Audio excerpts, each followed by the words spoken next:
Hey, it's Brian here. Thank you so much for tuning in to the Go Be More podcast. At Go Be More, our mission is simple. We want you to chase your dreams.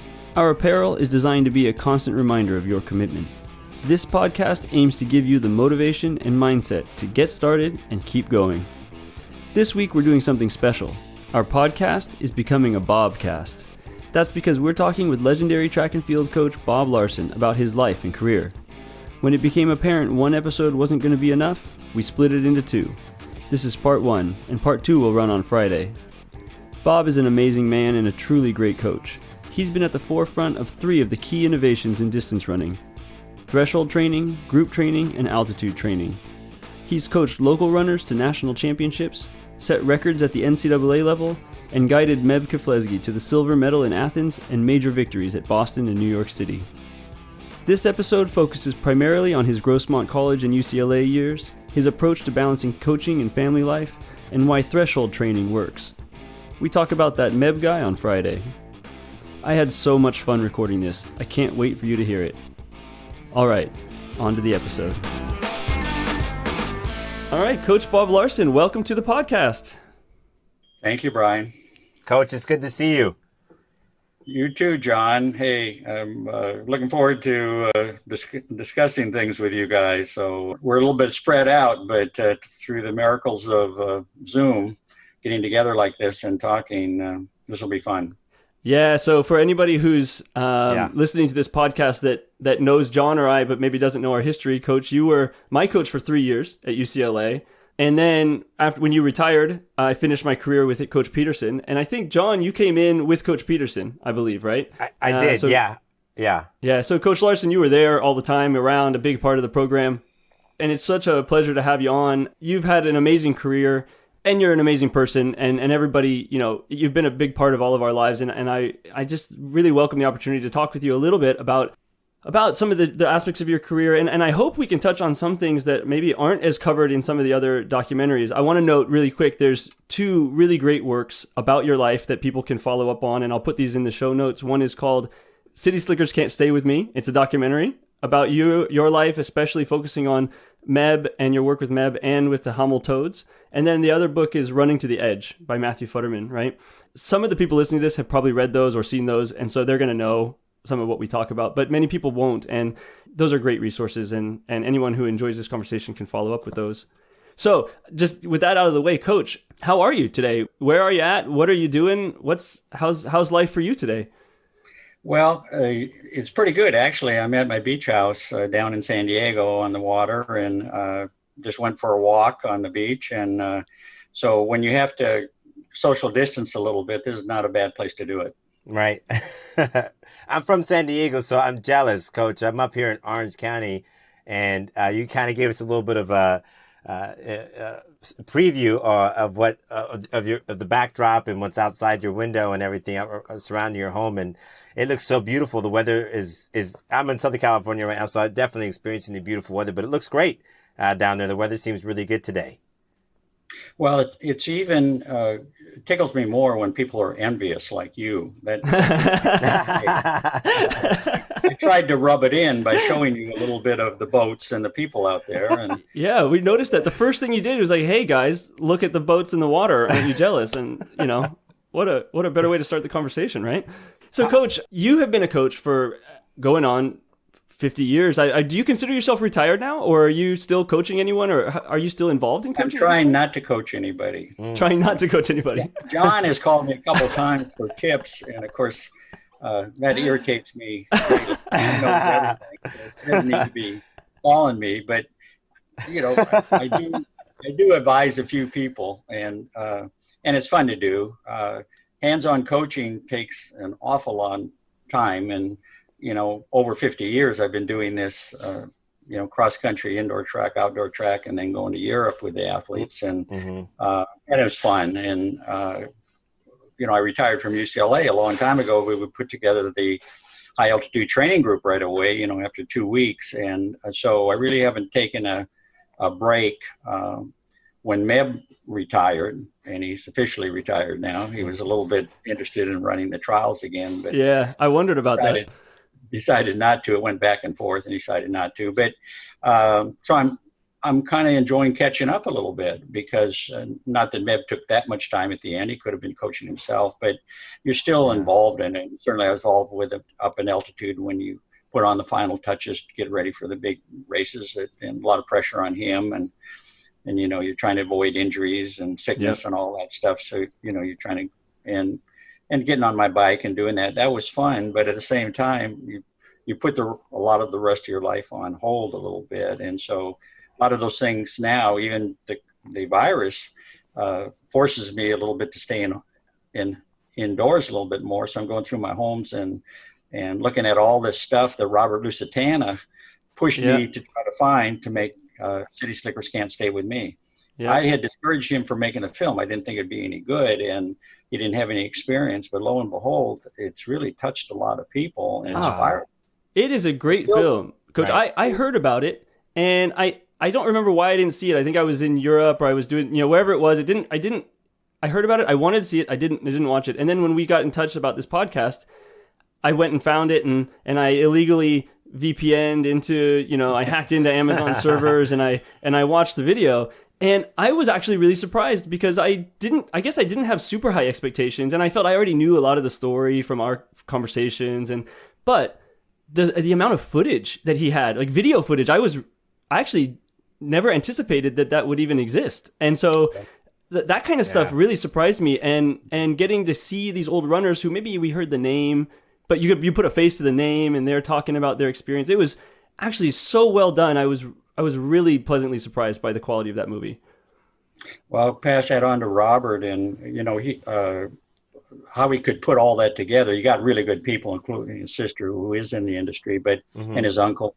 But for a first time documentary and how he put it together in such a storyline. And made obviously me look really good, but he did. He really made you look good, Coach. I'm just going to say that. What's fun about it is that the Jamul Toads live again, and those guys that work so hard at Monte Vista and Grossmont, and of course the altitude training, and breaking down and showing, what it took to help Meb get to that level, that a lot of people would think, oh, well, you got some really talented people, but it's way, way more than talent to give them to that level. And your book, Brian, points that out, and how hard Meb and how persistent he was to be able to do that. And not having to coach at UCLA, retiring early, and working with the training group and being able to go to Athens the year before the Olympic Games and scout everything out and get guys on Crete to be able to help our running group. And I was I was the distance coach, so I could do all this stuff. You can't do a lot of this stuff as a collegiate coach. You can't take people to altitude for 3 weeks before you go to the Olympic Games, and 3 weeks on Crete. And, I had access to do all that. So all of a sudden, with Dina Castor, Meb, Joe Vigil, and myself, we had 2 medalists, and no other country did. It's really amazing. I want to come back to this. If we can, I'm going to just sort of pause on a little bit, because I really do want to start, if you're okay to talk just a little bit about your beginnings in San Diego, because I'm really curious about a couple aspects of it. And then I think we'll spend some time talking about Athens and that transition to the high altitude training group, because it's a remarkable story. But they cover this in the documentary and the book and everything, but you grew up in Minnesota in a very you were not like growing up in a running household. You just grew up on a farm, right? Grew up on a farm. We were 15 miles from the nearest little town of Detroit Lakes by dirt road, and went to a one-room schoolhouse, all 8 grades. My mother had to teach at some science because she couldn't get a teacher way out there. We were way back in the woods. Wow. And had a beautiful area, a lake right in front of us. We had a log cabin, no running water, no electricity. Great place for a kid to grow up.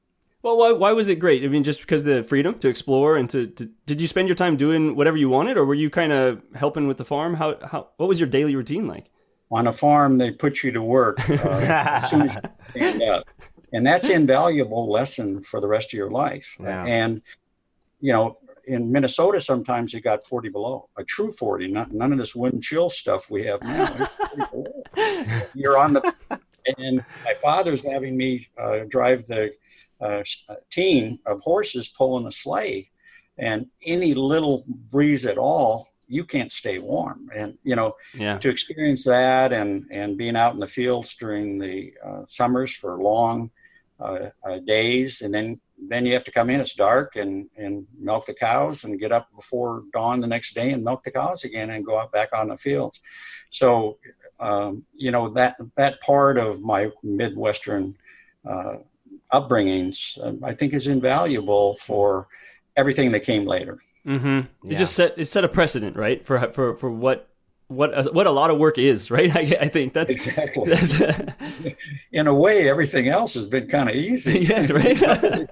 Like I hit it hard when I was a kid growing up, and it doesn't get a lot harder than that, and that's a good thing, and we were isolated in our log cabin for days at a time, and we got a lot of snow back there. Wow. My mother was getting cabin fever and drove across the lake before the ice houses were each out there, and she drove across there so fast she figured she wouldn't fall in with a little coop, and she made it. But they were pretty tough times. Can I ask you a question, Coach, about, because you're mentioning something that as a parent, I have a little girl and two step kids, two teenagers right now, and so with 3 kids, and Brian has 2 daughters. I feel like our generation, just because you mentioned it, so I think it's kind of cool just to touch on this just briefly and get your perspective on it. Raising kids, right? I feel like a lot of our generation, at least, I definitely can speak for my, Brian and I, in terms of our generation, in terms of what we're experiencing and seeing. It's hard to be tough on our kids versus even when the way our parents raised us. My kids, we talk about, man, it's hard to get them to take out the trash one time. And I'm sitting there going, like, we got them a dog, and they're like, oh, I'm going to do everything, right? You hear the story. I'm going to take care of them. I'm going to do all this stuff. And then when push comes to shove, a year or 2 later, they don't want nothing to do with that dog except to hang out with them. They don't want to feed them. They don't want to walk them. They don't want to pick up, after the dog. And I'm like, man, I grew up picking weeds, learning how to hammer stuff when I was 7, 8 years old. From that age on, and I'm like, I was out there mowing the lawn, cutting trees down, building decks with my dad, doing all this stuff, hard labor. And my parents that was just how they did it. We were doing the work. We never got allowance unless we did chores. We need to go hang out with friends unless we did chores. What do you think about that? What do we do, Coach, to get, our kids to buy into this thing? Because I feel like there is such benefit to that, and raising your kids with that level of hard work and instilled in them. And I feel like we're missing out on that, this generation, for sure, maybe even the generation before mine. I feel like a lot of kids are growing up entitled and missing out on that. Should we all grow up on farms, Coach? Is that the solution? Yes. and then go in the military and go through basic training. Sure. That. Yeah. And you're ready for the rest of your life. That's true, right? Yeah. But I had some of these same thoughts and concerns, John, when my 2 children who were growing up, that they wouldn't be as dedicated to work and effort and all that. Yeah. Brian Greene has written a wonderful book, and Brian here, but Make the Leap, and he touches on so much of this stuff. Hopefully we talk about that a little bit later. We can talk about it. You're the only person who's read it, Coach. So the whole thing. Anyway, when someone pointed out to me, psychologist, I guess it was, because I kind of related the same concerns that John, that you have with your kids when my kids were young. And they said, we know you, we know your wife, we know how hard you guys work and how persistent you are in things you do in life. Said your kids will pick up on that. Yes, their life is going to be quite a bit different than ours was. We didn't have television. I didn't see television until I was a teenager, late That's teenager. amazing. Oh my gosh. We didn't have a telephone. So, wow. We weren't Abraham Lincoln. We weren't we were a step beyond Lincoln. And so you think, well, those values, and they are values, I think, you can't infuse that in kids that aren't living that life, but they turned out great. And my son is a hard worker and dedicated guy I've ever seen. And I didn't have to be persistent with him. He probably followed a little bit and is beyond me. John, your kids are going to be the same, I think. Well, thanks, Coach. I mean, I feel like that's probably the best thing that any parent or mentor or coach can hear is just, it's basically however you show up and consistently show up, that's going to rub off on them, because I say this a lot to other parents, and you know, I mentor some kids and do a little bit of coaching and stuff like that right now, and starting to get into that, which is super exciting for me. But that's the thing that I say more than anything is, I'm like, if I don't show them through example, nothing I say is really going to have the impact that I hope that it will. So you're right. You know, there's a couple of chapters in the book, and also in alluding to it in the documentary, where you have interviews with these guys that we coach, especially the Mool Toads, who, you know, it's hard to believe, but they're in their 60s. You know, and all of a sudden you see them on television or in the documentary, and also then the Futterman does such a great job in interviewing them. You realize they're really paying attention. Yeah. And I wasn't their parent, I was their coach. Right. But you hear back what you said. When Meb has written a couple books. Yep. That second book, there are so many paragraphs in there that are really a quote of, you know, what we talked about over the years. That's beautiful. So I tell parents when they showed the documentary, which is a little bit embarrassing because it is so complimentary. It took me a long time to kind of get used to it, but question and answer, and here's 400 people jammed into a room, and they've just seen Meb win the Boston again, and they're up cheering like it just happened. And Olympic trials, they sold out the theater, you know, for us. But when the lights go on, I say, listen, this documentary could be about several coaches. It could be about several teachers who are sitting in this room, and it could be about several of you parents that are sitting in this room. And the message is, these guys are paying attention. When they're young, you are a role model, whether you're a parent, a teacher, a coach, or whatever. So you better be careful, because even I was pretty careful. I don't think I ever went off on anybody. Once in a while I said, you know, Green, you better get going here. I knew he's a troublemaker. I didn't do it repeatedly, so when I did say it, they were listening. You know,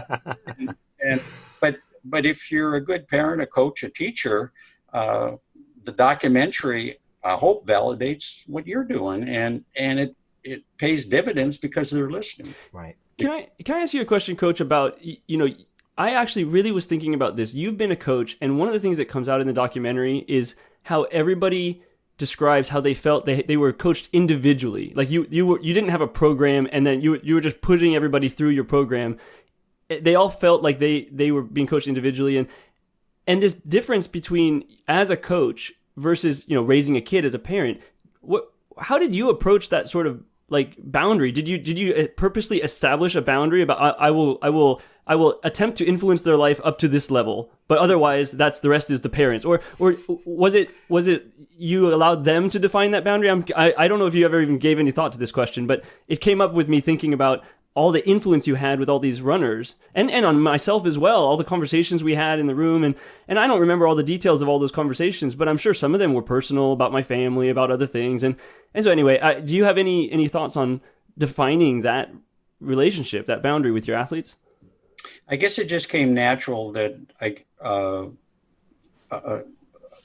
I feel that to do your best, you know, the mind is everything, and unless you can see that person's life through them, it's pretty hard to expect to get the best out of them.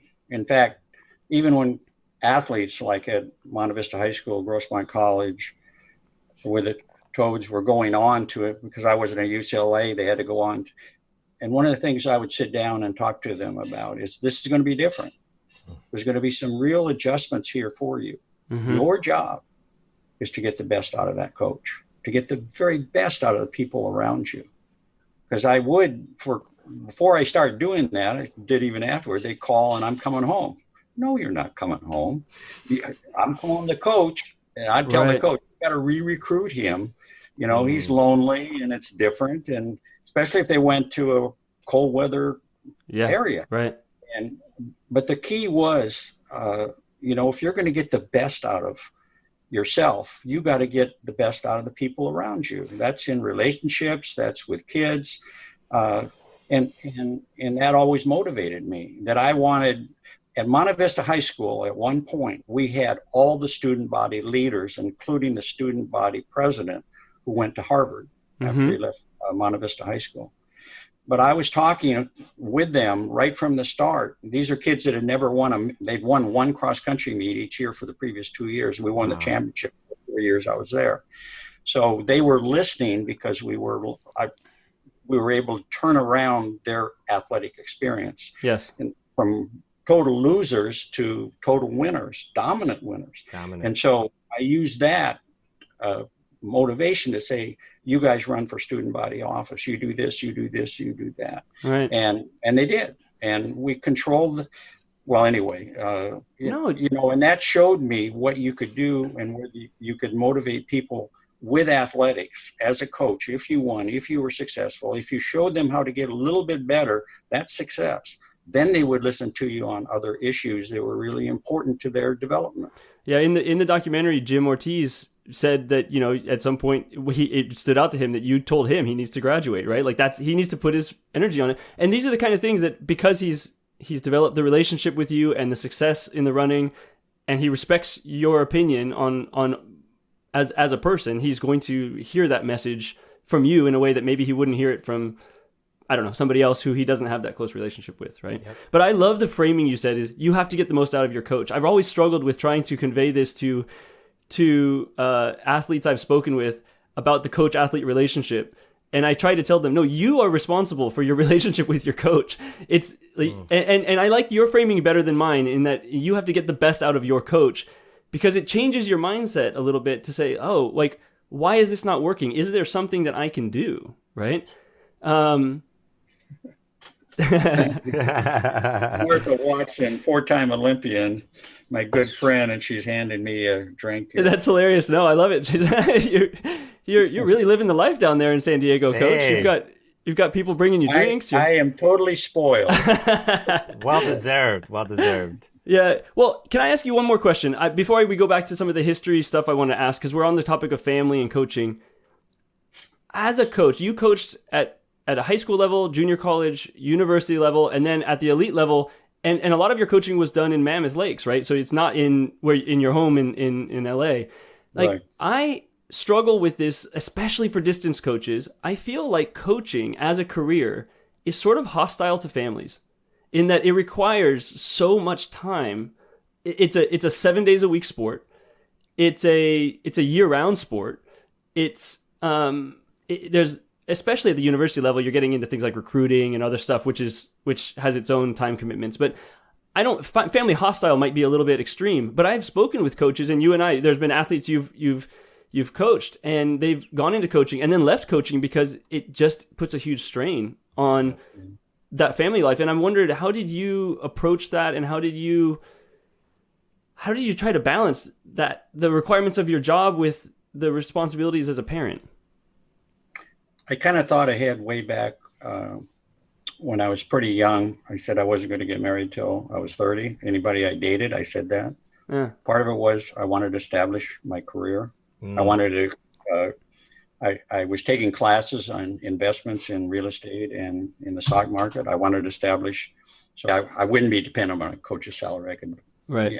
And that was a big part of it. And that even the person I chose to marry, Sue, she passed away, unfortunately, from cancer in 2008. Yeah. But part of it was she was the perfect coach's wife, that I knew she could take care of many of the things that maybe I wouldn't be there for with my kids, our kids. And she was wonderful in that way, very capable and loved sports. So that made it a little bit easier. If you're married to somebody who hates sports and is resentful that you're off in Europe, maybe, or Australia or China, and they're at home with the kids.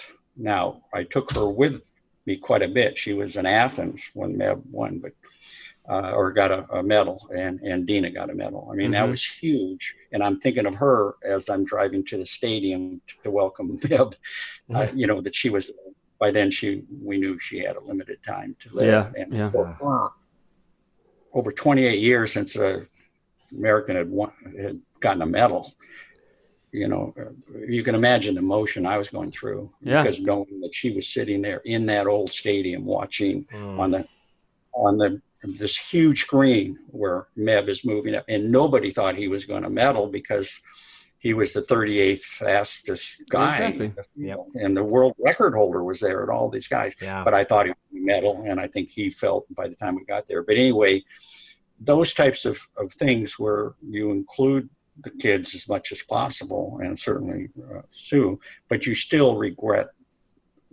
so much things you do miss. Mhm. I don't know, everybody balances this. I think if you talk to any coach, successful coach, that balance is hard to come by. John Wooden, who I knew obviously very well at UCLA, the way he handled it is he always reserved Sundays for his family. Even, long after he retired, Sunday was a family day. He'd get his kids together, his grandchildren, and everything.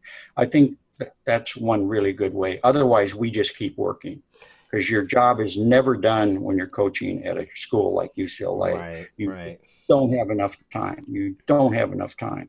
And even Brian, when you were there, like as a head coach, especially, to then take the time to work individually with people, that's difficult. And you're weighing that against your own kids, how much time you're spending with your own kids. So Wow. it's not easy. I'm glad you brought it up, because there is no right answer for everybody, but it is a conflict. Wow. Yeah, I think about all those I call them like micro moments, on a Sunday morning, all of us are going to go out and do a 15-mile run, and you have a choice. I mean, you sometimes you would pop up and you would just be there for a little bit and say, hey guys, we'd be like, oh, Bob's out on the course, right? And then you ride back to UCLA if you were too far away. Yeah, exactly. Coach, pick me up. We're in the marina. All right. No, but these are the kind of things. It's like your partner has to be okay with this, with this idea that you are gonna. That's amazing. You're gonna take this hour on Sunday morning and because it's important to you, and it has to sort of be important to them too. And that's a big. It's I don't know. It's this challenge where I think different schools, different personalities, different people, it creates a unique dynamic for every individual. But there's something about running as well, where the fact that it's a 7 days a week sport, and the fact that you go from cross country to indoor track to outdoor track, you get a small window in the summer perhaps, but you don't get maybe the same window that other coaches might get when their seasons end, right? And it feels like very difficult, particularly for distance coaches, I feel. I'll give you an example, Brian. Yeah, sure. One time, it's probably you or a couple of the other guys bopped into my office because we were getting ready to go to Mammoth for a week or a little bit longer before cross-country season. So you're back from summer running and vacation, and you bop into my office and say, Coach, how was your summer? Did you really enjoy it? I had just gotten back from Europe. Okay. Maybe 5 weeks in Europe with athletes. I mean, it's exciting and stuff, but you're working all that time. Yeah. If you're doing it right with even one athlete, you don't even see the meet many times. You're out there in the warm-up field. Yeah, that's right. Yeah, helping that's true. them get warmed up. Yeah. Checking the team, doing all that, running back in the stadium, seeing, and we would have a lot of athletes over in Europe. I mean, we had 4 Olympic gold medalists. Off of just one of those teams. So they're all over. You're trying to help as many guys as you can. Yeah. Then I'm coming back and I'm exhausted.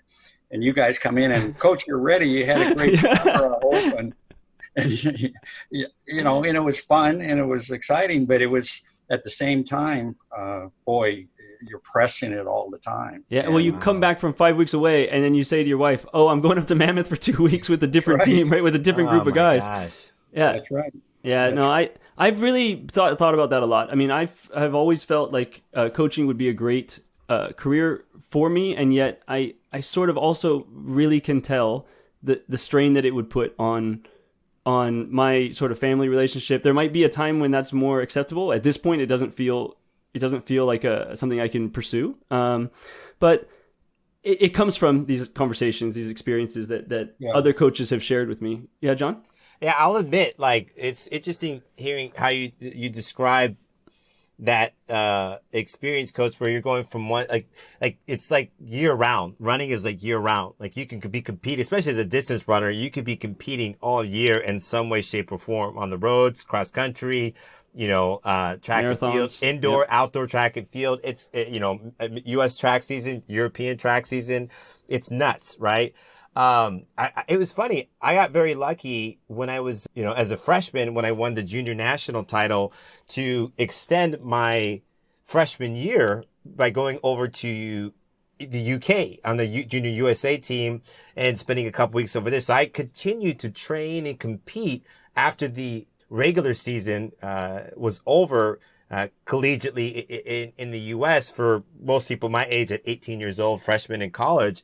And I remember coming back, and it was funny. I think a part of it was reason why I had some of the stress fractures and stuff. I didn't take any time off. I went from, the cross country to the, I don't know if I did indoors or not, but I did, the outdoor season. Then I did a full summer season. And then I don't even think I took that much time off and went straight into the cross country season, because I was training all summer.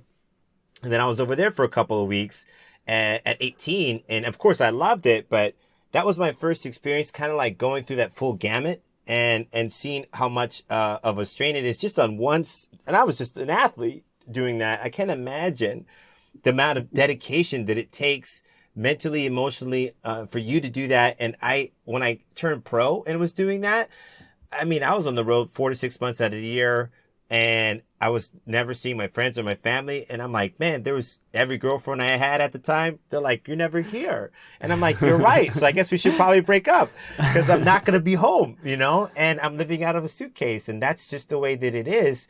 And that's tough. That's a tough thing to do that, and to justify it, because you do miss out on a lot of stuff.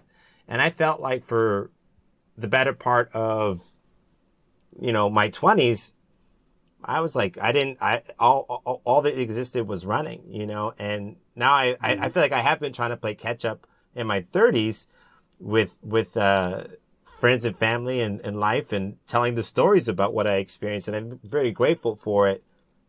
But to hear you explain it from a coach's standpoint, I'm like, gosh, I only had a taste of that in terms of responsibility and obligation. You had a family, and you had all these athletes, great athletes, and you were all over the world all the time. I mean, for you to have done what you've done with your career, it's personally for me, just to have a taste of it, I truly admire it and admire you for how you were able to manage it. And I think that's a truly amazing thing to be around somebody that's done what you've done with your life. Well, I've been so fortunate because a part of this too is the better the athlete and the more dedicated the athlete, the more you get pulled into it. And being pulled into something totally is a good thing, but not necessarily always for your family. But I had such great assistant coaches, and right away when I became head coach, when I first came to UCLA, I was coaching all the jumpers, pole vault, all the distance runners and middle distance runners. Plus, I was almost a counselor because we didn't have counselors in the department. I was helping them pick classes. I was talking to professors. Is this guy going to class? All this stuff. I mean, it was nonstop. I slept in the gym sometimes when it was raining so hard. I was up in Topanga in those days before I moved into Brentwood, and the roads were washed off. So I would sleep in the gym. And first guy in the office, you just don't have the time. And so you're doing all this, but I would like to say, because we'd be turning everybody off from being a coach. Right. An awful lot of guys that went through our programs that are coaches, and they love it. Yeah, best coaches in their area. But there's a big difference between being a high school coach, and that's a heck of a lot of work. But at Monte Vista, and I loved that job, and hated to leave it. At each level, I hated to leave because I had so much fun. But it didn't take nearly the time as a UCLA, where you're in a large metropolitan area. So many other things are asked of you. You don't teach any classes, so a lot of people on the outside and maybe athletes think, oh, this is pretty easy. You have a lot of free time. No, you don't. There's all this other stuff going on. And but it's very motivating things. You don't get bored with it. And at UCLA, you're getting the best people. We couldn't always get them into school because academically so hard, but if you could get them into school, Yep. like yourself, both of you, I mean, you're just outstanding people. And we had so many of those, but with John Smith, our sprint coach, Art Venegas, especially Anthony Curran, I mean, they were going to Europe too and taking care of these people. So I didn't have to do that. We were emphasizing sprints and throws rather than distances because you only have 12 scholarships by NCAA rules. And so I sometimes feel a little bit neglectful because the distances were not being the driving force on the team. Mm-hmm. Well, we could win the NC2As, which we did a few times with sprints and throwers because they can score early in their careers. Distance runners, you know, it's going to take a while. Meb didn't win a championship, I think, until his junior year. Yeah.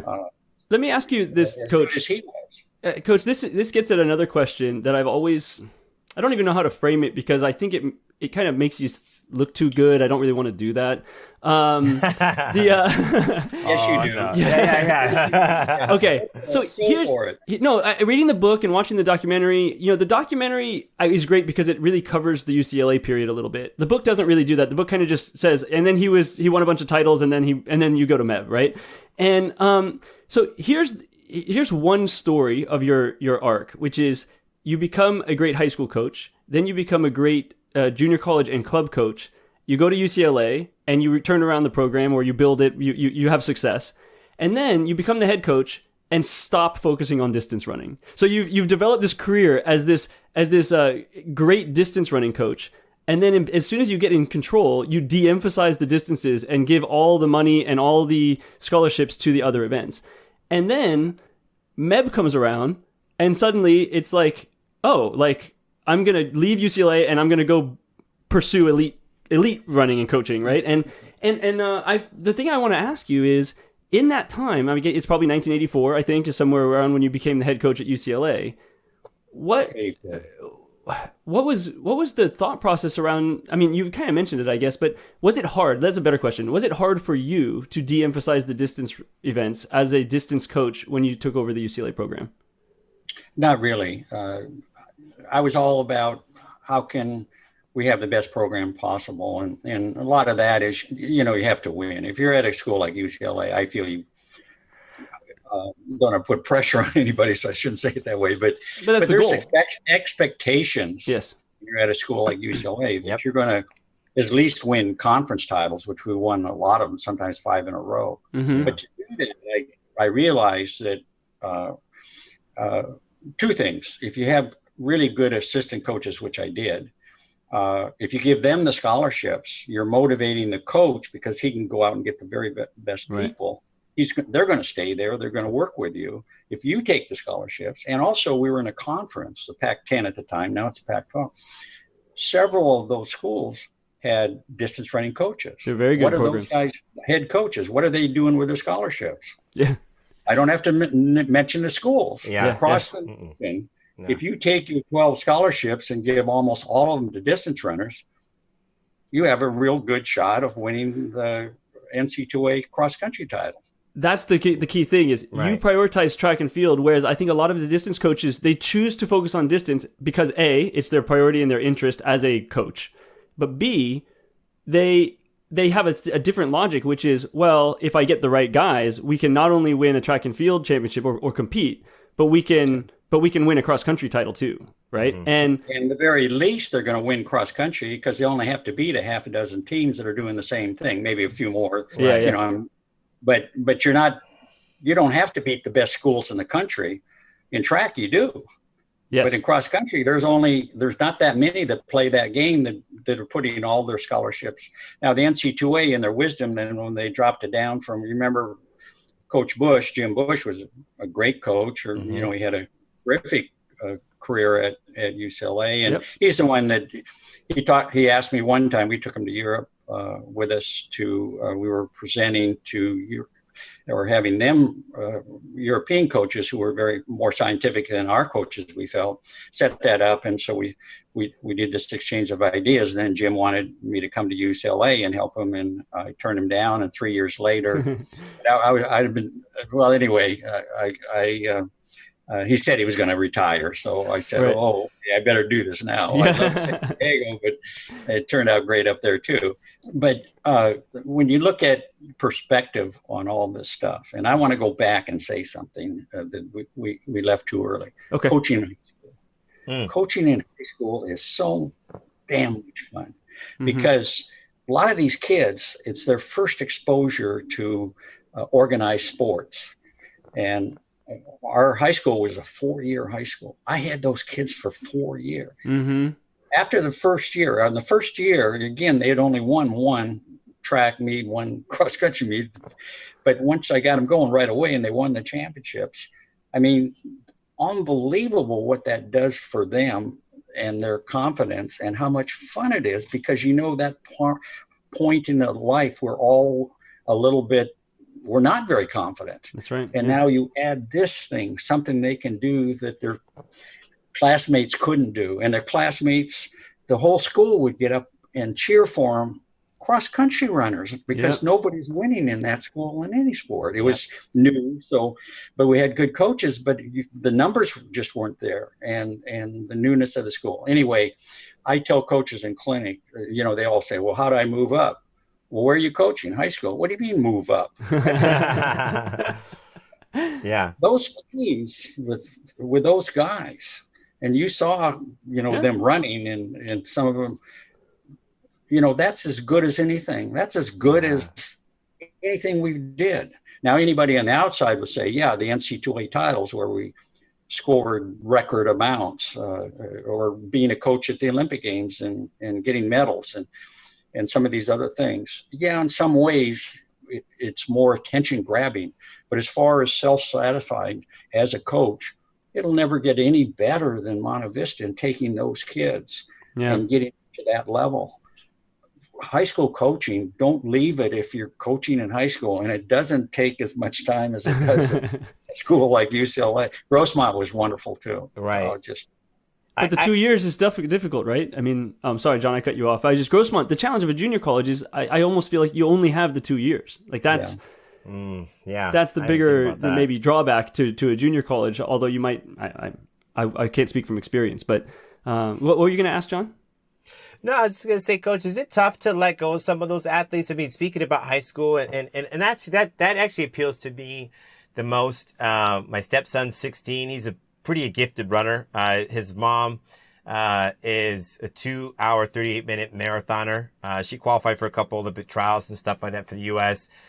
In the marathon. And he seems to have a natural ability to run pretty fast. He ran a 4:37 mile in 8th grade, and I love working with him and encouraging him. And for me, he and I talk about working together more closely, because he has high school coaches and stuff like that. So I'm like, well, I'm not stepping on their toes. I'm just a cheerleader now until you graduate high school, and then we'll see where we're at as far as college. And if you go to college, then you have that coach until you're done. Then I could mentor you and coach you if you continue to run. I said, you always got to respect the other coaches and people that are actually in those positions. So I'm like, I'm a supporter, even though I have my experience. I wouldn't step on their toes. But we want to work together. We're super excited. And I coached him a little bit the year that his second year of running, and he ran in 7th grade, then he got into 8th grade, and then he really took off, and he was 13th at his level, the national cross country championships. He finished 13th. And it was a really exciting period of time in his life. Thus far, he's now a sophomore, and watching him grow and him going to high school, I wanted to continue to work with him, and he wanted me to continue coaching him, but I couldn't. Now, when you coach people in high school and you see them mature and grow and excel, I had a hard time letting him go. And I know I have to wait till he's in a different point in his life to coach him. Is it hard to let those athletes go? I mean, if you were to only do high school and you see all these athletes develop, do you still want to continue to coach them? Does a part of you still want to do that? Are you kind of got the mindset like it's just time to let them go? Well, you have to be careful because, first of all, it's like raising kids. You want them to become independent. So part of, Matt Funderman has done a great job with his book. He saw the City Slickers Can't Stay With Me in Boston after it came out, and he said right away, he says, I got to do a book on those guys. And that's what he did. I didn't know he was going to make it so much about me, but people, I guess editors and everything pointed out, you've got to have a storyline here, and you put it together. He gives me too much credit for influence on distance running, but I'm grateful that he did the book because, again, it's very motivating to a lot of people. And again, it shows what those guys did. And, I believe in balanced training, not just the threshold, but he emphasized threshold, and that was a big part of our program, as you guys probably remember a little bit. But and that's helpful. I think it brought it back into the realm of what people, I think, should be doing. But getting back to the point we're making about coaching kids that then are going to go away and maybe come back. We had the Hamul Toads when I was down in San Diego that whole time. I started those when I was coaching in high school. Partly, when they did go off to run in races, we'd run them together. I'd run half marathons and stuff like that to just stay in shape between cross country and track a little bit, and maybe during the summer. But the Hamul Toad thing was to make it a fun thing. In those days, they didn't have the funny names. Mule means toads, bad water. And we won the national trial in '76, so then it wasn't so funny, but especially if you were the Colorado Track Club, who had won the last two easily. Right. Nike sponsor, and Nike expected you to win again and turned us down. But anyway, it was a fun thing. And those guys then, when they're back when they would leave to go to school, because I was still at Grossmont, they would come back and train with us. Now, I was never insisting or asking them even to do that, but the coaches would trust me because I wasn't second guessing them. I wasn't saying, oh, this is crap that you're doing. You should be doing this stuff. I never did that. It was always like, you got to get the best out of your coach. If it isn't quite right, then, go in and talk. But there's a lot of ways to climb Mount Fuji, Brian. I'm quoting out of your book. But you have to give the guys that are leaving a boost, a nudge. Yes, it's time to de-nest and do this other thing. And you wouldn't be choosing that. I'd always tell them, first of all, find out who has your major. Don't be looking at the glitter, which is the team, but find out who has your major, who's really good. You've got to go to class and you've got to have a job someday. Then if they also have a good cross-country track program, you probably found where you're going. And a lot of times I tell them, if they were offered a scholarship, I said, if they don't have what you're looking for as far as academics, and they're not that strong maybe academically or athletically, I mean, even though there's a scholarship, if you got to pay part of it, that's your investment in life to go forward. Right. Yeah. In the best place possible. You only got, like if you're at Grossmont College, you only got 2 more years. Right. So you can't waste it. You got to make this right. And so we had a lot of conversations about things like that. But yes, it's tricky.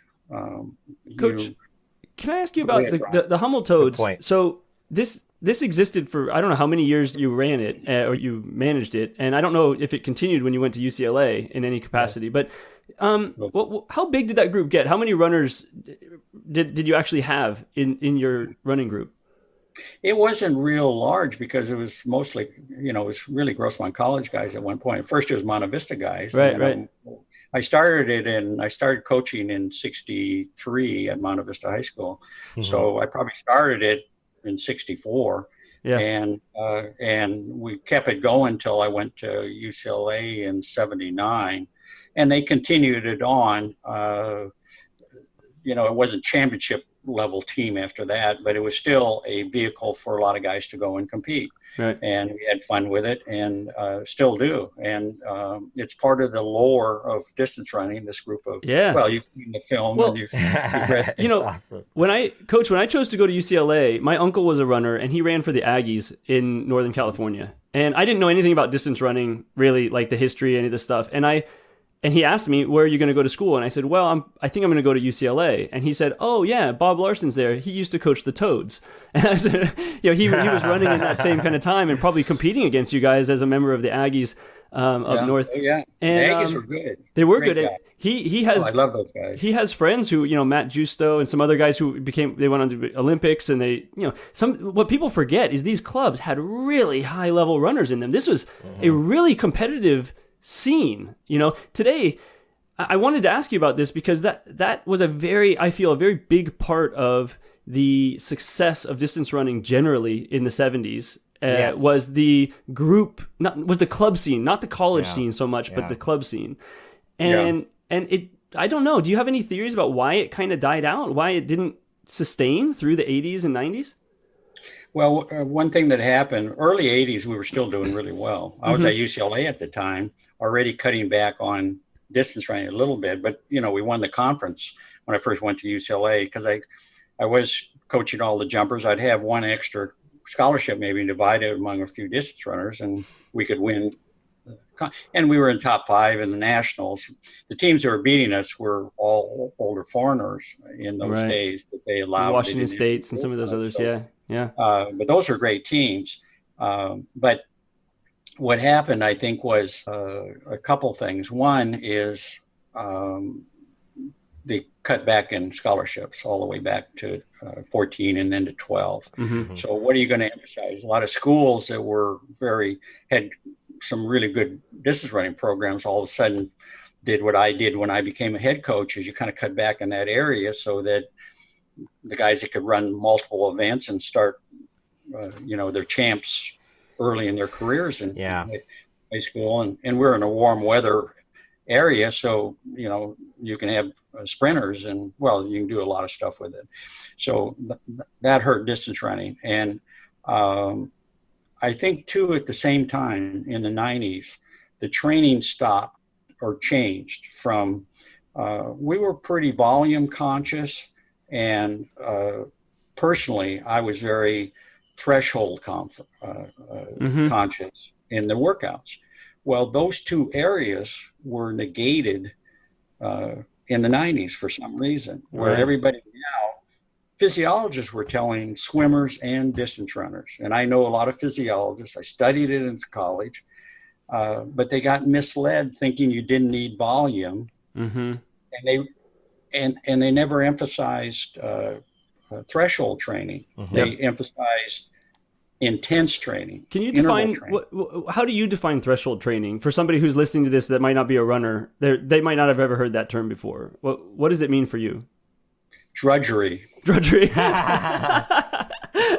Yeah, pain. That's what I think of as pain. Yeah. It's where the goal, no, it's where the goal is. Yeah. No, it's not. It's the opposite. We were doing a lot of this at Monte Vista High School. We had a 4-mile loop, and we were doing this regularly, multiple times in a week. And then Grossmont, we did it too, and we dominated with that. And I later learned most teams were not doing that. Even when I came to UCLA and had some really good guys, some of them came from scorers came from Grossmont.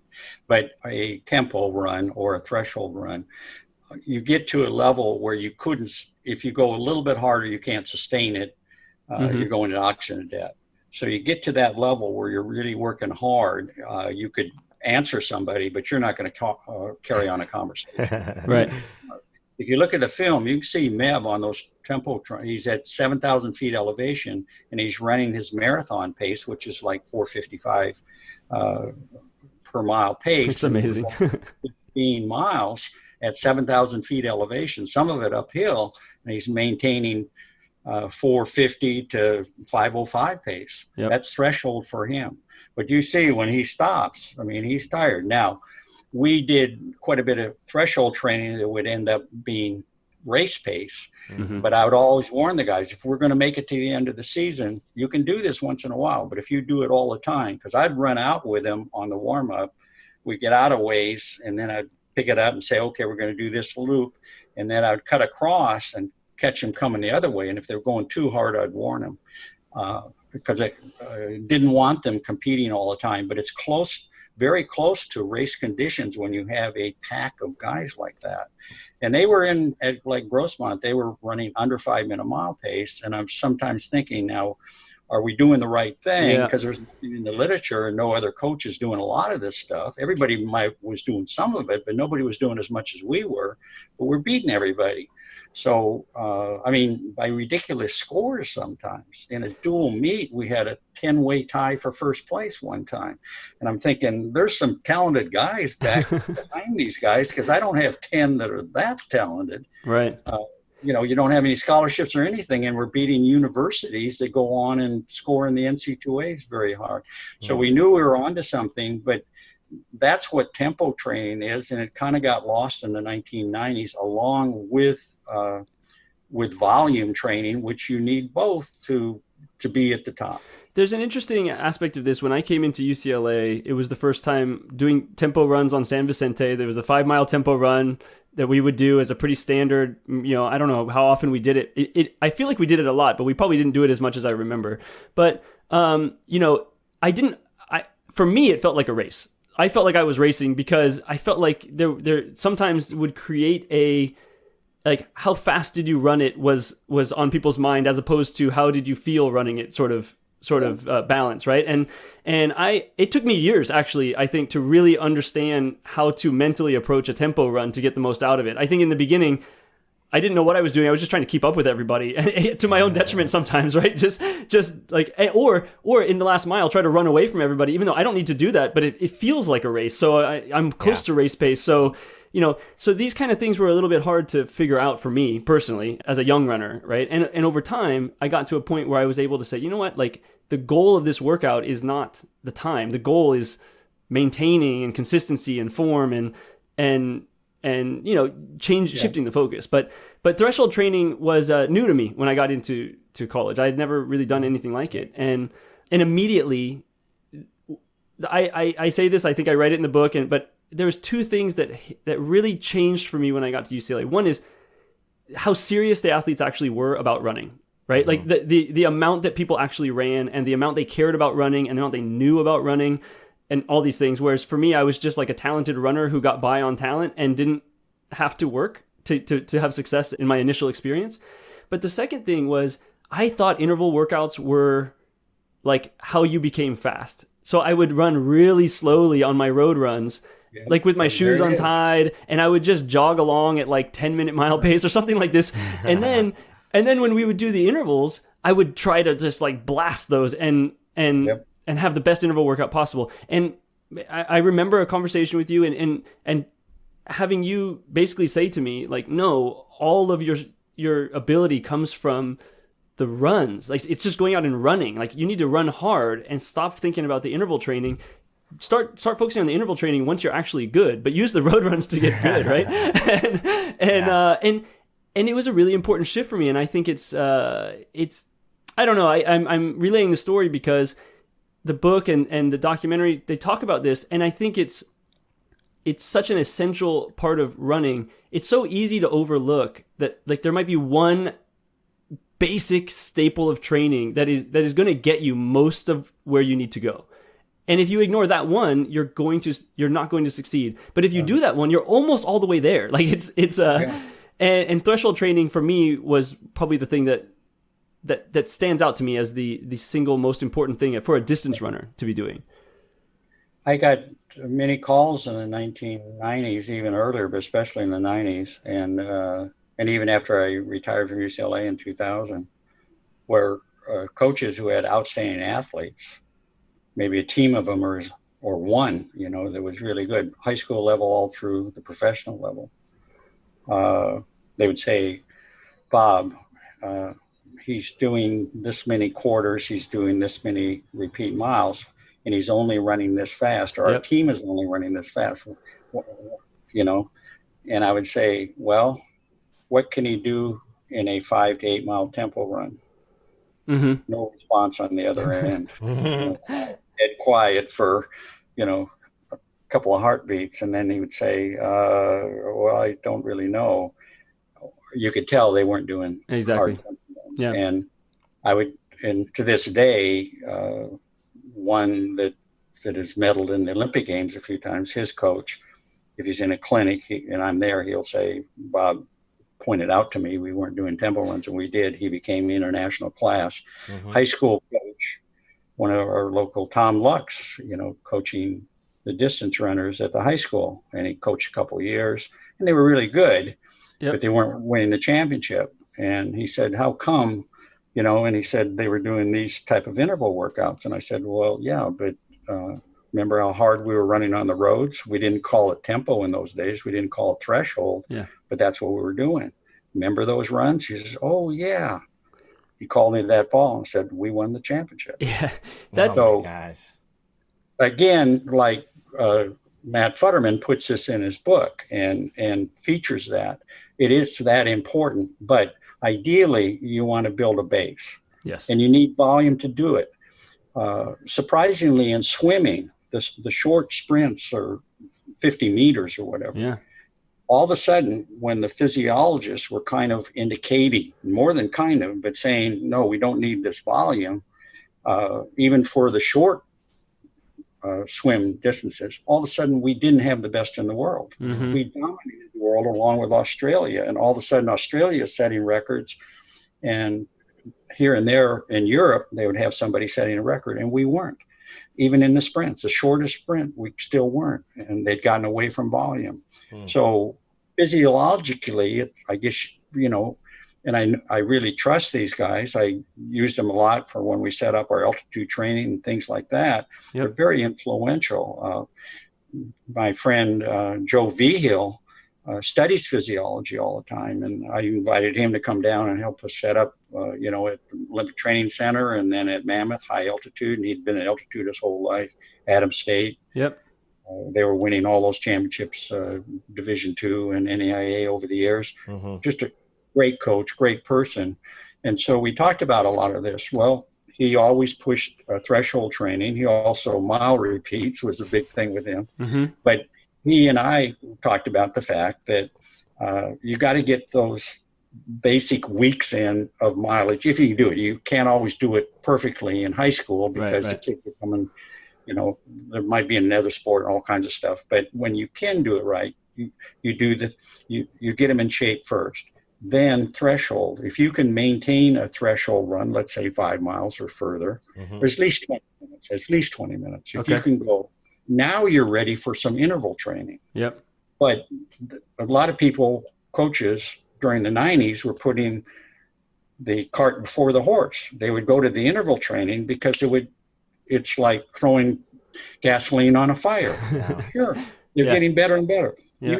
You stand around listening to coaches at a clinic or anything else, and what are they talking about? The interval training sessions they have. Yep. Yeah. When I was first at Grossmont College, right after I've been there maybe 2 years or something like that, or a little bit longer, I go to a clinic, and the person talking at the clinic, the coach talking, is just before cross country starts, was talking about what his team could. They were the defending champs. He said they'd run off couple of years of winning the title. And that 100 schools of community colleges in California, those were great teams. Mm-hmm. I mean, some of those teams could beat any team in California, universities, et cetera, not just across country, but in track. I mean, we had some great athletes. So many would go to community college in those days to save money and stay at home, et cetera. Mm-hmm. Anyway, if I'm making a long statement here, but it's worth it because when the coach is talking about what his kids were already able to do in his community college, 5 times a mile. Yep. I knew our guys couldn't do it. Uh-huh. A week or 2 later, we run the Long Beach Invitational 4-mile race, and we win easily over that team and the other teams there. Right. So I knew he wasn't doing threshold, probably some. Everybody was doing some, but not like we were. Even when I went to UCLA with those first guys, and had a little bit of money, so brought a few guys in, some of my guys from Grossmont. Right away, we won the conference. This is UCLA. They've never been to the NC2As in the history of the school and cross country. And just with those guys that we had, and we're redshirting a lot of guys, we still won the conference. We won 1, 2, 4 in the conference cross country championships, and we should have gone 1, 2, 3. Our best guy was sick and fell down. But anyway, well, and these are great schools. Oregon, nobody in the South was ever winning those things. It was either Washington State with all their African foreigners, or the East Africans, Rono and those guys, and then Oregon. Those are the only two schools winning it. Maybe Oregon State had won at one time. So we come in and we shake everything up a little bit. They said, well, you can't do this in Southern California. It's too warm. They got the streets and all this stuff, but we did. So I proved my point that the type of training we were doing, everybody was doing some of it, but we were doing more of it, and that was really paying off for us. And by proving the point that we could do that, you ask, well, when I became head coach, was it hard to drop back a step with the distance runners? Not so much, because we'd shown that we could do that. Yeah, and, that's true. Of American athletes, we had the best team in the NC2As in cross country. Mm-hmm. One of the coaches came up and pointed this out, Wisconsin coach, a wonderful coach. He says, Bob, and they named me the National Coach of the Year, which usually goes to the winner. Yeah. They said, here's a team from Southern California with guys within 80 miles of the campus that just won, that beat everybody except, the older foreigners. There's no, right. Some of these guys were teachers, et cetera. They should have never been out there competing. They found out later, Nayam Bowie and some of those guys, but we ran right with them and hung on for beat the other teams. So let me, Coach, how are you doing? Normally this is about when we wrap it up, and I feel like we covered like a third of what I was going to ask you. So honestly, if we need to wrap it up, we should. If you're okay to keep going for a little while, I would love to keep going. I still have a little more iced tea, so let's keep going. Let me open this door. I get a little more breeze. Yeah, absolutely. So one of the things that you've mentioned a couple times, and that I find really interesting about your career, is that you are a very decorated distance coach who also coached a lot of jumps, which I don't know how common that is, but that to me seems rare. And then I never asked you about it, I don't think. I think you would maybe you told some stories about, jumpers or some other things, or you'd be watching the high jump and know an awful lot about it. And in the video, in the documentary, you say that as a coach, I think you were referring to the jumps, that you focused on just like 2 or 3 things. There were the 2 or 3 things that you could easily identify and focus on, and you just let the rest, you just didn't worry about the rest of the things. And I wondered if you could comment about that approach. And do you use that as in the distance running as well? Is that sort of core to your approach there? Well, let's take distance running first. I emphasize that threshold. Yep. And I didn't do as good a job, I don't feel, those last few years at UCLA. I think one thing that should have taken a little bit more time in organizing those threshold runs. Previous to that, I had just let it go, because we had some guys that were really dedicated to those threshold type runs at each level, probably. Yep. And I didn't realize a lot of you guys coming out of high school in the 90s didn't have much background in high school. Right. Arkansas would bring foreigners in that could already run 4 minutes when they were in Australia or Canada or something, and they were 14. But if they were American kids, he would redshirt them for 1 year. Wow. Because those guys weren't ready as they used to at the end of the year. Mm-hmm. So, with you too, it's a struggle. And I probably didn't do a real good job realizing I should have adjusted a little bit more for you guys who were coming in with less background in high school than we had previously. A lot of times in the early 80s, 70s, a lot of high school kids were running 60 miles a week. Some of the top kids are running that much. And now all of a sudden you're running 30 or less. Yeah, I think I did 25 was my average in high school. Yeah.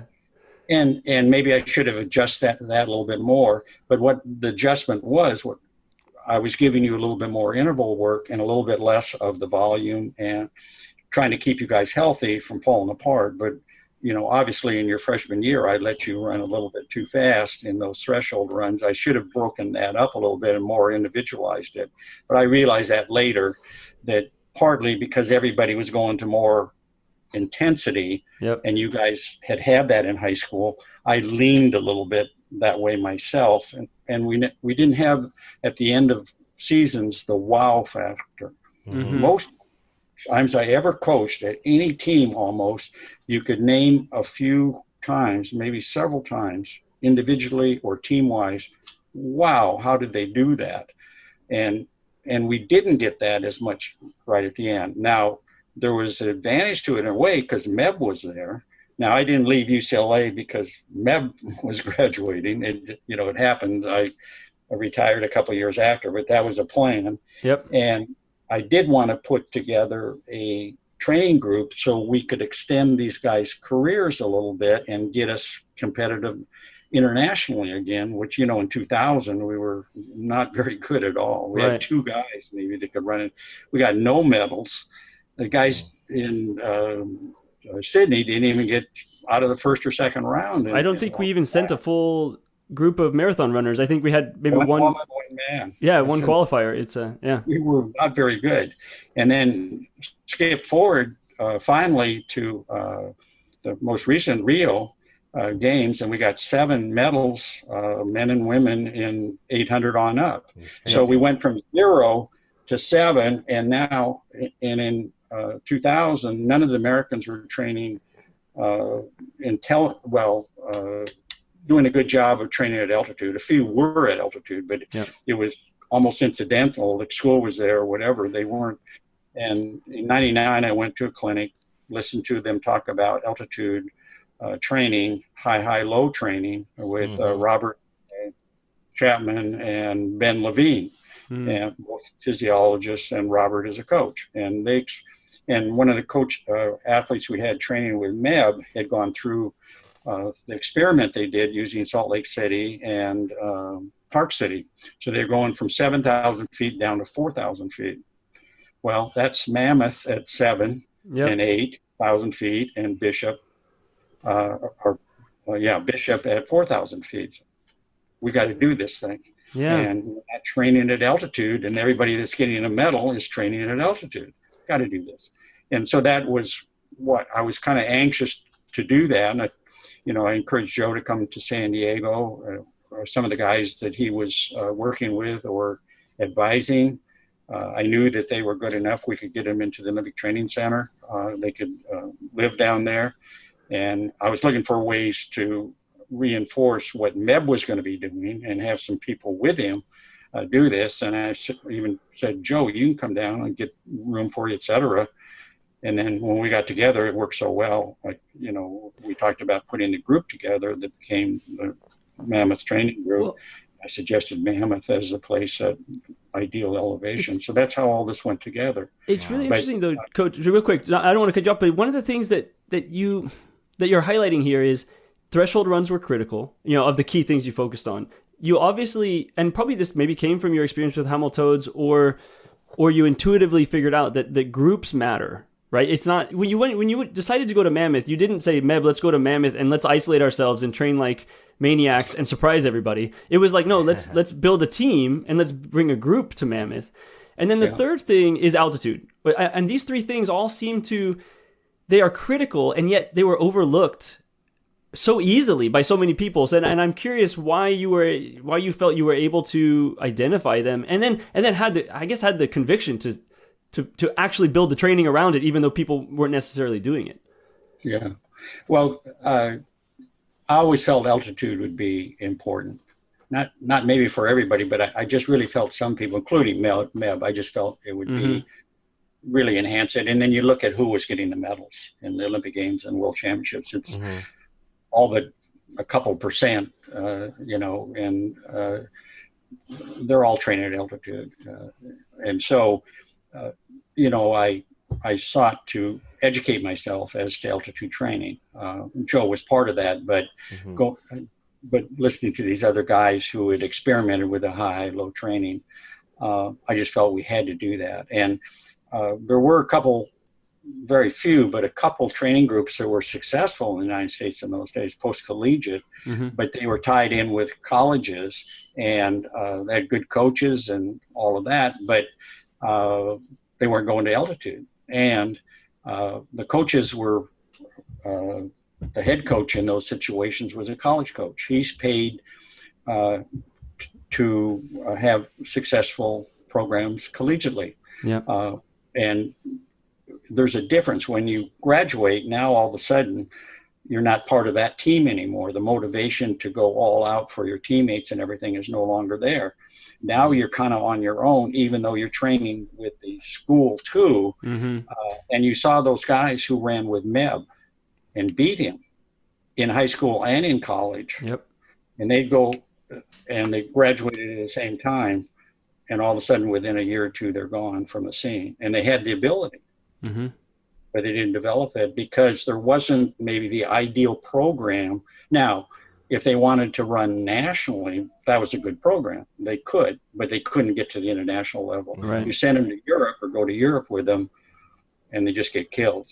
And that was so discouraging.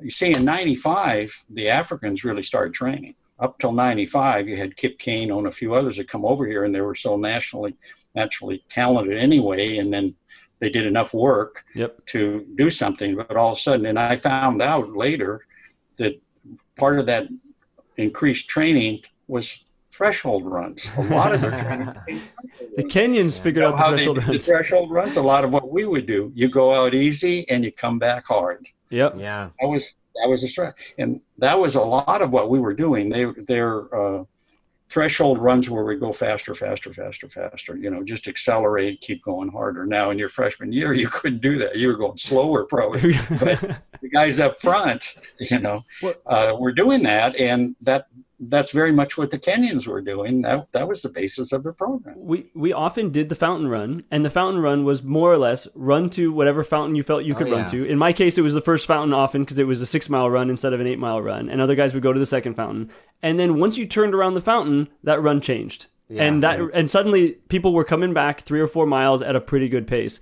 And that was just, I didn't have words for it. We didn't call it threshold training. Like when you and I talked, the tempo run was a very specific practice we did on a Saturday morning on San Vicente, and that was like the tempo run. But but the daily runs, I think we adopted a threshold approach, and it was not scientific in our minds. It was like, well, just go at a good pace to the fountain and then come back hard. Like that was, and it's so simple. That's basically what probably 50-60% of our runs were, is built like that. Well, your threshold is vulnerable to change as much or more than any other physiological function in your body as far as endurance training. Mm-hmm. When you're doing those intervals, those fast intervals, my goodness, they're dynamite. How, especially you, John, you had so much speed that I can still remember that workout you did in Helsinki in that bad weather, and you're running 300s like it was a beautiful day in San Diego. I mean, you were so good. You were so strong and so smooth. It was just effortless for you. But anyway, thanks, Coach. When you're like that, you want to be on the track. Wait, real quick, Coach, you don't remember me being like that with 300 meters? I mean, Brian, you were good. You were darn good. And the thing that Eric Peterson did for you was he put you on the track doing the 5-mile tempos on the track, which was because of it's a little more difficult around UCLA with traffic, et cetera. Even on San Vicente, there was a little bit interrupted. So I thought that was the ideal way of doing it. I thought you guys would be too bored doing it, but you got better and better. So the boredom was the problem, and that really worked for you. I think some guys probably didn't like it at all. But for me, it was the right decision for me because I just really latched on to that as it fit all my strengths as a runner, right? I thought that. Oh, go ahead, Coach. Sorry. Oh, going around the intramural field now, they have a like track material, solid material, but it goes all the way around the intramural field. So it'd be a lot easier than around the track. Oh, that's cool, man. Get out when the intramural people aren't out there, maybe early in the morning or something like that, and do your tempo run. That's what I do now. They made so many improvements to UCLA after I left. It was well, I was just going to say this you describe the threshold stuff is pretty interesting because first of all, watching Brian and a couple of the guys getting on the track and doing those 5-mile tempos on the track. I actually always, I at the time, I couldn't really even imagine doing that. But I was always impressed. I thought, man, that is really hard to stay that engaged on the track for that long. I'm like, it's definitely a different thing to do it on the road or San Vicente. I agree. I agree with you. Oh my gosh. So I admired the mental engagement, the fact that they were able to do it. And Brian, yeah, you for sure seemed like when you were doing it, you thrived off on it. Like it seemed like it was something that was just totally suited you. It was definitely the right workout for you, which is kind of cool to think about. Like there's certain types of workouts that just work for people. But I was just thinking, just to touch on it, when I had my final year in college and I had that breakout season, my 5th year at UCLA, the summer before all of that started happening, it was interesting because that was really the first summer. This is like my 5th year in college. This is like the first summer that I actually, not only did I do tempo runs, but I actually did them correctly. And then I qualified for NCAAs and I dominated. I mean, I think I just kind of I didn't run the regional race the right way, but Robert Cheserit, Ryan Hall, I know Arizona State or somebody had like a pretty good guy. I finished 6th in that regional race, but I ran away from all of those guys all the way through AK. And I said, man, if I would have just waited 1 mile and did what I did over the latter half of that race, those guys, I would have destroyed those guys. I just didn't know how to run that 10K the right way. But it was crazy how beneficial that threshold running was. And then I translated that into the track training where instead of jogging, when coach said, we're going to do intervals, Coach Peterson, I said, well, and he said, you could jog recovery. The guys would dog the jog recovery. So I said, and he wanted us to run it hard. So he's like, do a 200, then 200 jog. Their 200 jog was like walking. I said, man, my 200 jog was like 40 seconds. So I'd go 25, 40, 25, 40, 25, 40. I was just hitting them. All of a sudden, my intervals were not intervals. It was like this crazy high-level tempo run. And coach was like, man, it was crazy stuff to watch. I'd pass out for the first few months, my last year, but my threshold got so high that I couldn't get lactic acid anymore.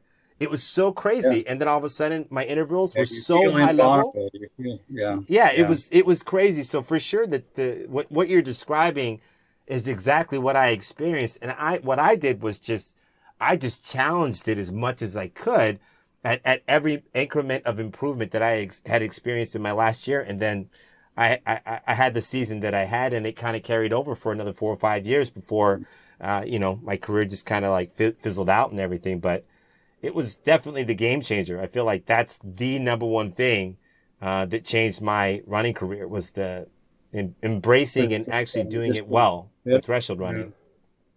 You know, I jokingly said something like it's miserable or something. Yeah. Drudgery. It's what we love to do. Let's think about Trevor Selassie, one of the greatest runners of all time. He ran 10,000 meters to school, 10,000 meters home. Now, what was he doing when he was running that? When he was really young, what was he doing when he was running to school? Don't you think that sometimes his buddies would come run with him? What would they do? They would challenge each other, right? Yeah. By the time they hit that school, I bet they were at threshold pace, or they were a little bit late. What would they do? They'd be running at threshold pace, or they're late. They screwed around at school. Now they're supposed to be home. What are they doing? He probably ran the whole 10,000 meters at threshold pace to get home so his mom wouldn't whack him. Give you another example. Remember Karen Hecox? Was she still there when you were there? Karen was training there, but she had graduated, I believe, but she was still around. She was training. In her senior year, and she was really a good runner. She was very talented.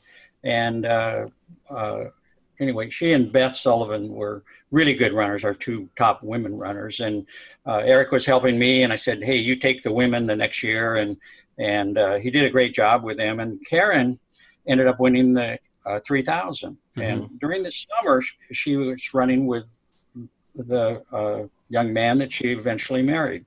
I got to think of his name right now. He was about a 405 miler himself in high school. And he was a coach, football and track and field, and I think Marietta Springs or something like that.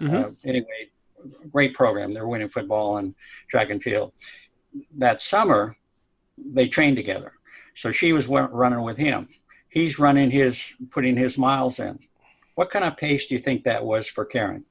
That was probably pretty hard. His right? pace, Yeah. his easy pace was what pace for her? Threshold. Oh. Probably threshold or damn close to it. Yep. She came out, and at the beginning, right away, you could see she was in shape. Yeah. And in track, we had one school had a foreign runner that was really strong. I think she was Hungarian or something, really good runner, well coached. And she was tearing up everybody, like a Mount Sac and everybody. You couldn't stay with her because she set such a hard pace. You weren't there at the end. So Eric was smart enough at the end. He knew Karen was really in good shape at the NC2A. He said, you got to stay with her. That gal couldn't get away from Karen. And you know what happened? And, once she knew she couldn't get away from Karen, the middle was, everybody in the stands are watching. What's going on here? Karen's going with this girl, this unbeatable girl. Karen won it.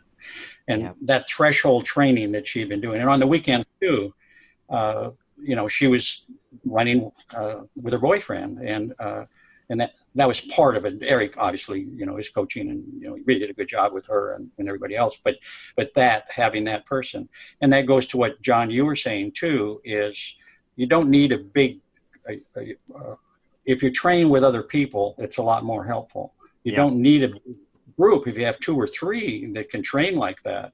When we had Meb the last few years, when we were up in Mammoth a lot, he really didn't want to train with anybody else anymore because the young guys would jump in there and they'd try to go too fast or they would challenge him and it would screw up the workout. So he felt like, and guys were calling me and say, hey, coach, I want to come up, join your group, train with Meb. And I'd run the name by. If I mention the names, you know who they are. These hugely talented guys, some of them still around running very fast. And I'd check with Meb. I said, he wants to come out and train with you. What do you think? And he said, coach, I don't think so at this point, because we always had a bike in front of him on the threshold runs. I'd ride my bike or drive my Jeep next to him on the long runs. And, we just got into a groove that worked really well. So we had control of every aspect of it. Yeah. But other than that, and especially when you're younger, to have 1 or 2 other people, you don't need them every day. In fact, I would rotate people over the years. If we had somebody with John's speed, I wouldn't put him with Meb all the time because Meb's endurance, when John was young, would wear John out, and John's speed would screw up Meb where he'd try to go too fast, and all of a sudden we'd have hamstring problems. But you mix and match them during the week with different guys, and and that's how you make it work. So. And that's what we did with the Mule Toads. And we experimented with all kinds of workouts, intervals every day, 7 days a week. Like Lydia, let's see, my mind is failing me here, but we would do more Lydiard workouts with high mileage with some guys on the team, and other guys that want to do a lot of interval training. I presented to them and said, these are the pluses and minuses. So it was a laboratory where we could figure out what worked best. Well, I came to the conclusion it's balance training, but even if you have a guy that's not running real fast or a lot of mileage, if he does the tempo runs, if he'll get in shape, do the tempo runs, and then you get him fit enough to do some high-level interval towards the end of the season. We start early. I mean, you teach him how to run. You do the drills and all that stuff, but then you don't do those hard mile repeats and some of that other stuff until they're really fit. And once they're really fit, then the intervals just come easily, and you can control it. Less exposure to injury, and you control their peaking much easier than if you start at the beginning of the season with intervals, and you're trying to track season in college is a really long season. Trying to hold it that long with just interval training every week, just where a lot of guys just get worn down.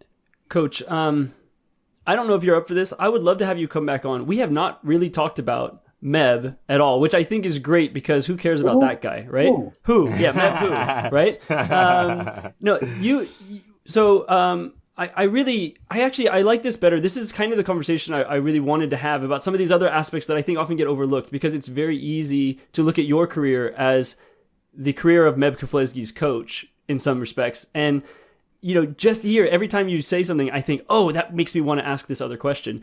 And so I think this podcast will go way too long if we actually try to do that all right now. Yeah, there's also just a lot of stuff too. I mean, the thing that we love a lot about what we're trying to create with Go Be More Coach is, I mean, first of all, it's definitely a testament to the lives that we've lived. Like the fact that we want to create something that reminds people and inspires people to be the best version of themselves, to be who they feel they were born to be, and to chase their dreams. And obviously, who we are is a reflection of, we touched on this, our coaches and our parents and the mentors and teachers that we've had along the way. But it's really interesting to ask people like you, somebody like you, and what we do with a lot of these interviews, or at least try to do, is not only tell your story, but to kind of highlight the things that you did.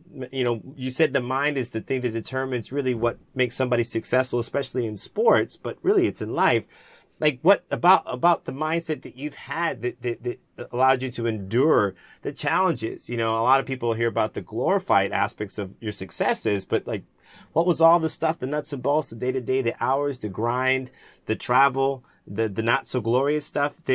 How did you handle that? How did you do all this stuff? So it's exciting for us we want to have you come back, because this is like part 1 of 10 interviews we should probably do with you, because there's so many layers and so many things that you can share that it's just so fun to listen to for both Brian and I, because we know you, we've known you. I've been chasing you. I tell people all the time, I've been chasing the ghost of Coach Larson and Meb forever, because everywhere you've went have been, that's where I showed up. Monte Vista, San Diego, UCLA. That's true. I mean, it's just like everywhere you've gone. I know Grossmont. I know Hamul. I know about the Toads. I know all this stuff. This is like, so it's like, it's in me. I grew up with that stuff in me. So I feel like there's a lot more for us to dive into, but just even to skim the surface today and touch on these topics. What a pleasure. There's so much more to do, but oh man, there was a lot here already, man. So thank you so much for taking the time to do it. I would like that we get together again. And by the way, I have no financial interest in both the book or the film. After all, I tried to talk Robert out of even doing the film. And I know you guys are going to pay me handsomely. So. Absolutely. Like if you were here, you'd give me a handshake and a smile. That's how I got people to go to Grossmont. Yeah. I'm used to dealing without money, and I'd be glad to do that. I'd be honored to do some more of that. But I keep losing my train of thought too. I wanted to get back on threshold training. Okay. I loved running like that. One of the reasons I got it, emphasized it so much is guys like to run that way. Yeah. Like I mentioned, Gabor Selassie, he wasn't getting ready to be an Olympic champion. He was just going to school. Mm-hmm. And my training, a lot of times once I discovered that this stuff really works, even before that, I wanted to go out with a pair of shorts, maybe a pair of shoes, that was optional, and run hard. Yeah. And if some guys would go with me, great. If not, I was still going to do it. And I gave the example, I think in the book or in the documentary, when I'd work all day during the summer, and in the garages in those days, you're on your feet all day and going out checking oil and air and washing windows and all that stuff. And you'd be so tired, I'd come home, I wouldn't sit down, because if I did, I'd probably fall asleep. Yeah. I wouldn't, I'd just sit down to put my shoes off, shorts on, and go out the door and start running. And I got stronger and stronger. And that's when I won that Balboa Park 8 mile, which was the big race in those days here in Southern California, and realized, and that's what I was doing. Yeah. I was doing threshold running because I loved just picking up the pace and going as hard as I could. And I was doing it multiple times, in a week. Well, if I think back on college now, and I think back on just training, like the practices, I have 3 or 4 at least very distinct memories that are some of my favorite runs I went on. And effectively what they were was running at a threshold pace with the group of guys who I was really close with, and everybody's feeling good, and we're running. Like, one story, I mean, we'll keep going, I guess, because it's fine. It's our podcast. We can do what we want. we went to Oregon. Bob, you were the coach still. We went to Oregon for Pac-10 championships, and I finished, I think, 10th in the 10K. I didn't score. I was kind of bummed because the year before, as a freshman, I had scored, and that was a big motivating boost for me to score as a freshman in the Pac-10s. And I couldn't do it in the sophomore year. But the thing I remember the most was after the meet was over, the second day, we were at Hayward Field, and our hotel was about 5 miles away. I don't know where we were, but it was roughly about 5 miles away, and we decided to run back to the hotel. And I think that might have been the fastest I'd ever run in my life, right? Faster than the 10K even. We joked, Matt Pitts and some of the other guys, when we got there, everyone was like, that was the best run that's like the best I've ever felt on a run in my life, you know? Yeah. And it's funny that it's like, it's an inconsequential run. It's like it's just getting back home, but that feeling is something that when you start to experience it as a runner, especially when you're at a high enough level where you're really efficient and you're able to really run, it's a pretty magical feeling. It's tremendous, and that's why we run as much as any of the races too, certainly. Sure. But you can train like that often, and especially if you're staying awake the night before the workout, now you're in trouble. Don't be doing that. But you can go hard on those training runs like that, and they're really enjoyable. That's going fast and feeling like you can do it forever. Hardly anything is better than that. It's one of the greatest feelings in sports. You had me do an 8-mile tempo in preparation, Coach, for the 2011 World Cross Country Championships that were hosted in Punta Umbria, Spain. And I remember talking to you because we were kind of working through some stuff, and I said, I just was consulting with you, and you were like, well, you need to do some of these tempo runs. And one of the last workouts I did was this 8-mile tempo. And thankfully, I had my friend Dan. He's kind of a bigger guy, but we had a mountain bike. And I said, dude, I think you can keep up with me, man. Come on. I'm just going to be clipping off some 440s or 450s or something like that, And he's like, yeah, okay, sure. Man, we got about 4 miles in, and I was clipping off like these 442 per mile. And I was just feeling like, man, so good. Because you had me do all these other work. I was working with you a lot in preparation for those championships. And it was crazy how good I felt. And that particular run was probably one of the greatest workouts I've ever had in my life. And I just 8 miles straight, 442. And I just couldn't believe it. And I remember finishing it going, I don't know. I said, can I do that? I hope I could do that in Spain, because it was just so magical how good I felt. But all the work that we were doing leading up to that particular workout, we were kind of breaking up the tempos, and then we just put it all together. And I couldn't believe it. I was like, man, Coach Larson's amazing.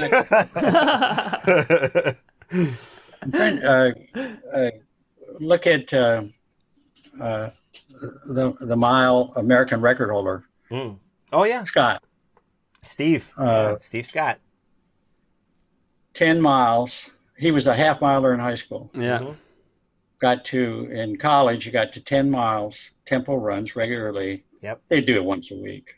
Yep. But 10-mile tempo run, 5-minute mile pace. Yep. When Kirk Pfeffer came to Grossmont College, he'd been running, that was now in the early 70s. Mm-hmm. He's running 100 miles a week in high school, but most of it is running back and forth to school. The backpack, so he's going slow. So he wanted to run like Frank Shorter, 120 miles a week.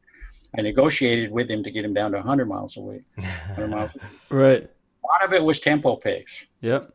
Wow. He ran 2:18 as a freshman at Grossmont in the marathon. 2:18, which was a world junior record and stood for a long, long, long time.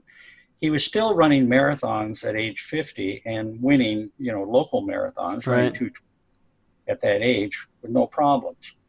So that type of training doesn't beat you up that much. I mean, like Dave Daniels, who still has the school record at UCLA in the steeplechase, 8:28, I think. Yep.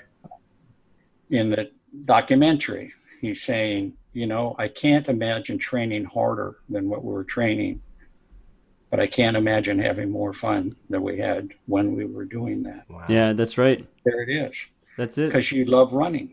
Yep. If you overcoach running or anything else, where you don't give, like that time you ran back to the hotel. Mm-hmm. Or the next day you get up after a run and it's chisel and stone, you can only do so much. Or you say, if you feel pretty good, you go for a tempo run. Why waste that day? Yep. Yeah. As some coach somewhere felt that, in his, and I'm not putting down coaches. There's a lot of great ones. We've got some young coaches that are just wonderful. I brag about them all the time.